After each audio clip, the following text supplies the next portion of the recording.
But there is hope, because that brings me on to my third bit. So we've got, back to my rather underused visual aid here, we've got the basic pension. Everybody gets $8,000 a year if they put 35 in the system. We've got auto-enrolment. Everybody earning more than 10,000 gets put in a pension, gradually increasing to build on it, unless they opt out. But the third bit, which I can't reach, is what happens at the end. Not the end as in the Grim Reaper, but what happens at the end when you finish working. What happens with this pot of money? Now, what used to happen was, you took this pot of money and you eked it out in little bits until you died. Different ways that worked, but basically, whether you bought what was called an annuity or you had a different sort of pension, that was just what happened. That's how pensions worked. And something very dramatic happened in 2014 that they call pension freedoms. And what happened in 2014 is that the government of which I was a part said, actually, we are going to give you choice what you do with this pot of money because it's your money.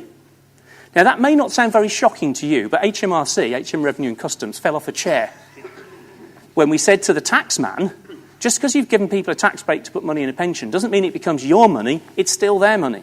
It's their money to choose what to do with. So let me just tell you a little bit, those of you who are involved in the world of pensions might be interested in, how did this thing happen and why was it so radical? So for years we had a problem. I was going into TV studios saying, auto-enrolment, brilliant, saving a pension, build up a pot of money. And TV interviewers were saying to me, but, Mr. Webb, I have to buy one of these things called an annuity, a pension for life, and they're a bit rubbish. Not the product, but the rates, the amount of pension you get. So you've got let's say you've got £100,000.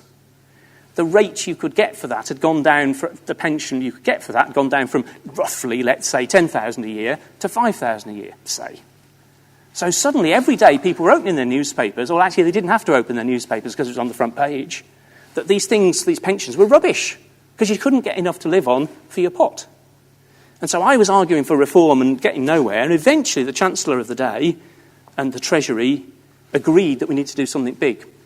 Now, you have to be very careful with announcements like this, because when you announce stuff, company share prices move around. So there's a lot of secrecy around a decision like this. Now, just to explain how all of this works, normally, so the budget these days happens on a Wednesday, normally the Treasury leak their own budget. They have a grid. So on the Sunday, the Chancellor goes on the Andrew Marr show and briefs one story, one measure from the budget. And then on a Monday, they'll give something to the Telegraph. And on a Tuesday, it'll be the Mail. And on a Wednesday, it'll be the Sun. And they leak little bits of the budget. Any bits that are left, they tell Parliament. So that's normally how it works. But this one, we didn't. This one, we couldn't brief, we couldn't leak, because actually there were companies whose business was to sell annuities. And if it became apparent that people weren't going to have to buy them anymore, it would have a big impact, and indeed it did. So I don't know whether any of you, and I'm slightly looking at the younger bits of the audience here, any of you seen the film Meet the Fockers? Yeah? You know the father-in-law and Gaylord and the Circle of Trust? Well, it was like that in government.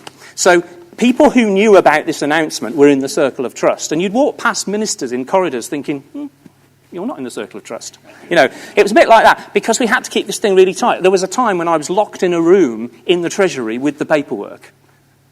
They told me it was for secrecy. I think they just wanted to lock me in a room, really. But and so what happened is the Chancellor stood up and announced, you won't have to buy an annuity. You will have freedom. It's your money. You'll be able to choose what to do with it.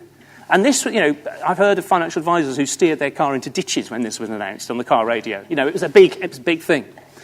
And what tends to happen is the Chancellor gets all the glory because he's the Chancellor. And then people like me get sent out the day after. And what happens is all the pointy-headed journalists and all the clever people read all the paperwork overnight, read all the small print, and on day 2 they ask all the difficult questions, which was why the Chancellor didn't do that. So they sent me out, and so it was must have been the Thursday morning, and I was being interviewed by Norman Smith on the BBC News channel, so you won't have seen it. Norman Smith says to me various questions about this change, and then Norman Smith says, and final question, Steve, what about the Lamborghini set? What about people who will take their pension pot, blow the lot on a sports car, and then turn up and claim housing benefit? And I said, Norman, if people want to spend their pensions on a Lamborghini, that's fine by me. Thought no more of it.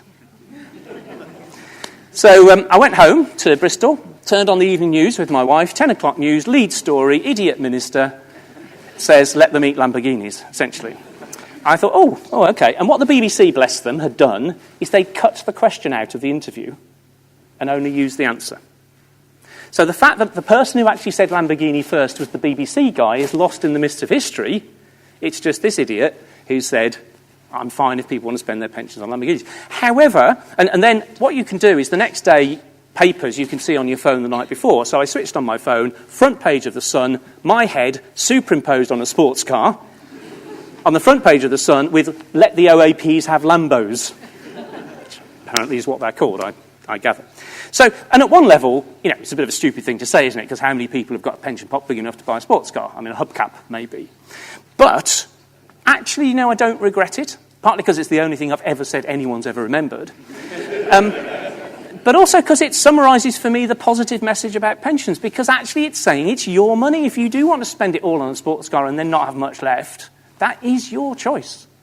And actually, it's the one policy, it's the one thing we did in government where people still walk up to me in the street and shake me by the hand rather than by the neck.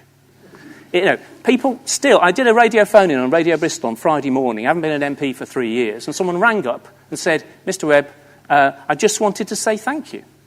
Because of these pension freedoms, I can... I've got this pension, I've got this... I can shape it the way I want. My retirement works for me rather than the way the government says. Now, these freedoms are not wholly 100% popular. There are people who think that we just shouldn't do it at all. There are people who think people are making bad choices. And I think that's probably right. I am a passionate believer in the service that firms like AV Trinity provide, quality impartial financial advice, because actually these are difficult decisions. If you've got £100,000 or £200,000 or £500,000, it's tough to know what to do with it. So I would like to see a lot more people taking financial advice, or failing that, at least taking guidance, talking to someone who can explain it all to them. So it's not a job finished. But I think an awful lot of people have got better outcomes as a result.